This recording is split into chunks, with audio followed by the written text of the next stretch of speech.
Bonjour à tous et bienvenue dans la revue de presse Afrique du jour. Au Mali, la presse évoque ce matin cette décision surprenante de la chambre d'accusation dans l'affaire achat de l'avion présidentiel.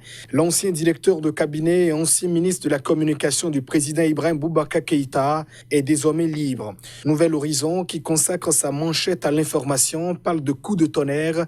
Le mandat de dépôt contre Mahamadou Camara est annulé par la chambre d'accusation de la cour d'appel, écrit le journal.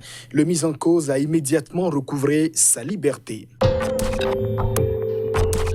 En Côte d'Ivoire, le Premier ministre Amadou Gon Coulibaly est monté au créneau. Le dauphin désigné du RHDP pour la présidentielle de 2020 a mis fin à la polémique sur une éventuelle transition au sommet de l'État au cas où la présidentielle ne se tiendrait plus le 31 octobre prochain. La pandémie du Covid-19 et ses conséquences semblent remettre en cause le calendrier du scrutin.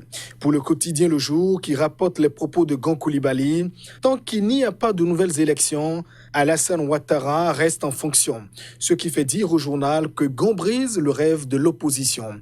Le nouveau réveil, qui ne partage pas cette analyse, estime que c'est plutôt au sein du RHDP qu'il y a une grosse panique. Ironique, le quotidien précise, quand ce que l'on a voulu imposer à l'autre peut s'imposer à soi. Au Sénégal, le président de la République est concentré sur la lutte contre le Covid-19. Le fonds créé pour limiter la propagation du virus est étoffé. Là, s'écrit que Macky tient son trésor de guerre. Comme illustration, le journal présente le chef de l'État qui a à bord une tenue militaire. Mais combien le Sénégal a-t-il déjà mobilisé? Réponse dans les colonnes du Témoin, 320 milliards de francs CFA.